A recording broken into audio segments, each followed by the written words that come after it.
You see it today. I had a sister that originated somewhere on the continent of Africa tell me, now, as dark as I am, tell me that I'm not black, I'm not white, what am I? You understand? This is her mindset. And I understood the insult to mean that our ancestors were taken over here and mixed. So, you not black, you not white, what are you? That's the mindset. Now, yeah, listen now, I understand this. I have clients from Ghana, from Nigeria, from Senegal. I talk to brothers from all over the place. You understand? I get into their heads. I had a heated discussion with a brother from Nigeria who tried to tell me that there's different kind of black people on the continent of Africa. And he's right. Okay, no, what I mean is... He's talking about the different kind of mindset. No, brother, no. He's talking about in the white man's sense of the word. In the different ethnic group sense of the word. You understand? Yeah, into that tall blacks and short blacks are totally different people. Right. You understand? Yeah, this is the white man's mindset. Now, what I'm just talking to this brother, I said, listen, you think like a European. When Europeans look at us, they look at superficial external differences and they say, well, these people only grow so high and these people never be that short, so they have to be two different people. You understand? This is Europeanology. Because we live in a society that is dominated not just by their language, not just by their bullshit intellectual ideas, but by their control of the media, the information that goes out, even if you don't accept it, it is the dialogue whereby which you dispute things. You use their information to dispute it. You have to prove it false once it's out there. You understand? It's not like we know the truth and then someone's attacking the truth. What we know are lies, and then we have to attack lies. So it's always like we're responding to their information. They disseminate disinformation because their whole purpose is to keep us off balance. But then see, you just all of that mumbo jumbo what you just said, and I apologize, I didn't mean to say that. All of that what you just said, all you did was verify what I just said. You understand what I'm saying? In what manner? Your summary was, it's his intent to keep us divided. And my statement was, it was Master who makes the distinction, not the African who makes the distinction. No, well see, in that I disagree with you, brother, because what I'm saying to you is that it is not only historically recorded, but it is observable right now today that you can see. What about the phenomenon that took place in, is it Rwanda, with the Hutu and the Tutsi? Hutu and the Tutsi. What about that? What about that particular enclave of issues that took place, where they were basically the same people, but they had one distinction maybe that was different. One might have had a larger nose than the other, and they sat there and committed genocide on each other. So was that a black thing, or was that the enemy again sneaking in and saying, "Hey, yo, they talking about you, yo"? It's even the situation in Rwanda is more simpler than the situation here, because the situation in Rwanda only involved two cultures, the Tutsi culture and the Hutu culture, right? What the Europeans did in that instance is they elevated one group over the other. While they were in colonial possession of the place, they made one group their, colonial representatives. So they put that group over the other group. Now what happened over the course of time, you had some individuals within the group who was placed in authority over the other group, just like you have here, grow to entitlement. They start feeling their ass. They start feeling like, yeah, okay, we're superior to you. Why? Well, shit, look at where we at and look where you at. Just like you got white people here that'll now tell you that the reason that they're wealthy and they're rich and powerful because God wanted them to be that way.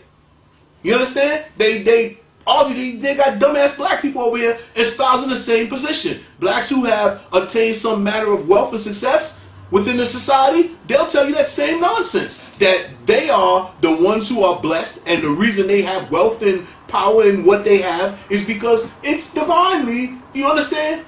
You're a Christian, right or wrong, No. Brother Larry? What is your religion, brother? I'm not religious. Okay. Let me say something to Do this. you believe in God or anything? No. Let me say something to this. Not even a concept.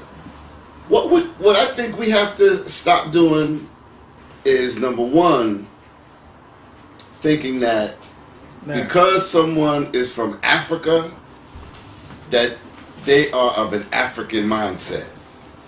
You know, because I see plenty of African women walking around here in full African garb with Korean hair in their head.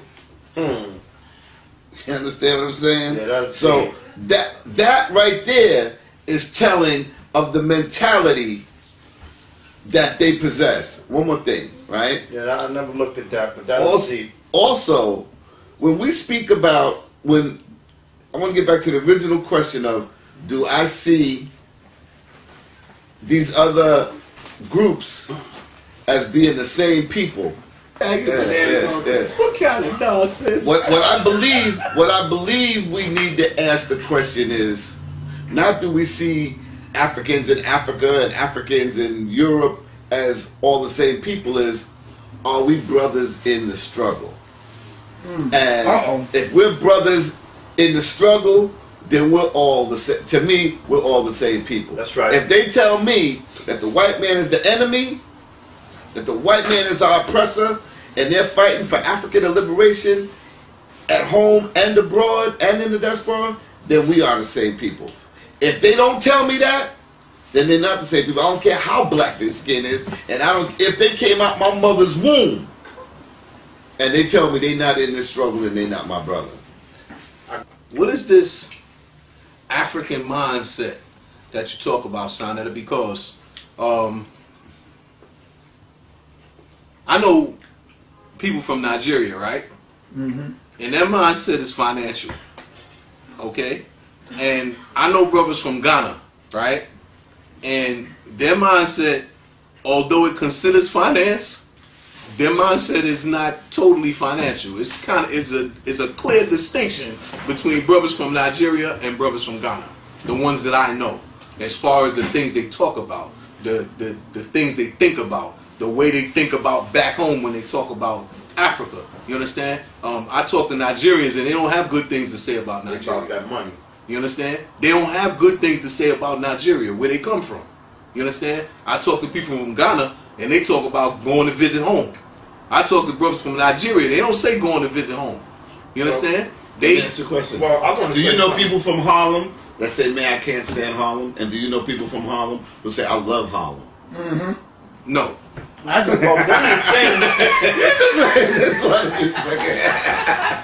one of the things that you don't realize is that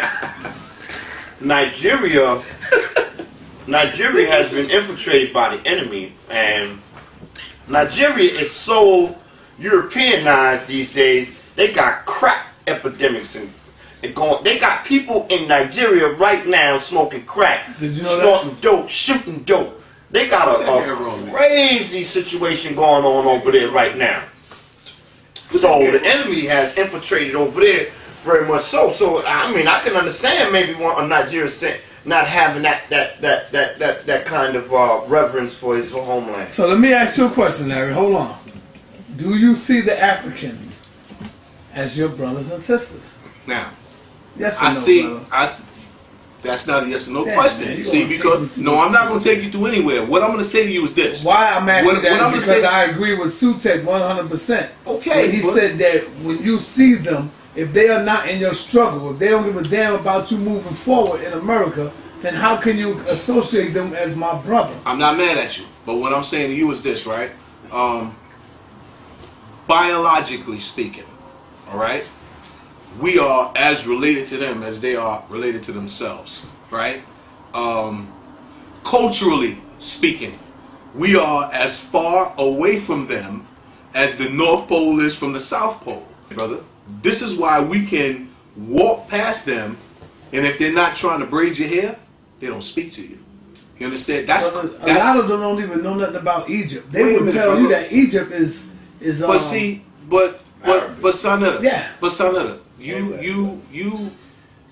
you acknowledge the fact that we were set upon and propagandized consistently by the enemy, right? They were first. Why you can't see that they were set upon and propagandized by the enemy? See, when we think of Africa, we have Isn't Egypt in Africa? Yeah, but Sanetta, this one I'm. All right, then they are in Africa. Sanetta, this is what I want to say to you, Sanetta. See, I don't want you to have the impression that because Egypt is in Africa, that every African on the continent of Africa know where Egypt is at. That's like saying, isn't the Grand Canyon in America, and you know where the Grand Canyon's at? Colorado. You understand? But that's, you know what I'm saying. It's different. Africa's a continent. Africa's not like a city. You understand? Where every African know Egypt is up there in the north. You understand? Every African know where England is. Yeah, but that's different. I bet you every African know where Paris is. Here's my point. I bet you African know where New York is. On that point, all you're doing is establishing the fact that white supremacy is in control. That's all you're doing, brother. And we already know that. You don't have to beat that horse. What I'm saying to you is this. So when are we going to get in control? What I'm saying is this. The situation that I see, in my humble opinion, right, when I analyze struggles in the past, and I look at, say, for example, I look at Koreans or Chinese or Vietnamese or what have you, right? And I look at their peoples in exile, which would be us here, right? And I see once their homeland gains some strength, their people in exile status changed, right? You look at the way that they treated Chinese people here, right? They used to tell you things like you don't stand a Chinaman's chance. And you know they always talk about how the Chinese were oppressed and built the railroad. Let me ask you this, brother, because you're going on and on. You ain't never going to get to your point. Let me ask you That this. was my point. Do you see, Larry? That was my point. Larry, do you see the Koreans as an enemy? Do I see the Koreans as an enemy? Yes. Do I see the Koreans as an enemy Yes to or me no? or as a enemy to our people? When I say you, I'm talking about in the broad sense our people. To black people. Enemy is a strong word, brother. Do you see them as an enemy to your people? Enemy is a strong word. Do you see a strong word? Do I see them? Do I see them as willing to exploit our people? Yes. No. Do you see them as an enemy? I haven't heard of any Koreans attacking blacks. Do you see the blacks, Mexicans? man? Do you see the Mexicans as an enemy? Yeah, some of them. Yeah. Damn. You got Mexicans. Listen, you got Mexicans shooting black people in Mexico. They having a war in Los Angeles with Mexicans. That makes you an enemy. When somebody opens, when somebody opens a business and attempts to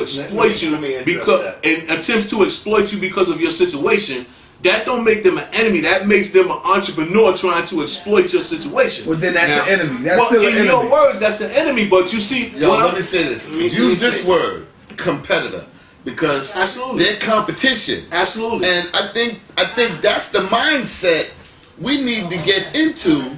Is that we are in a competition. Hey, what's up, little netters?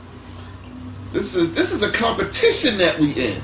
I don't necessarily look at them as my enemy, but I look at them as my competitor. And we need to get in the game and compete. I agree with you.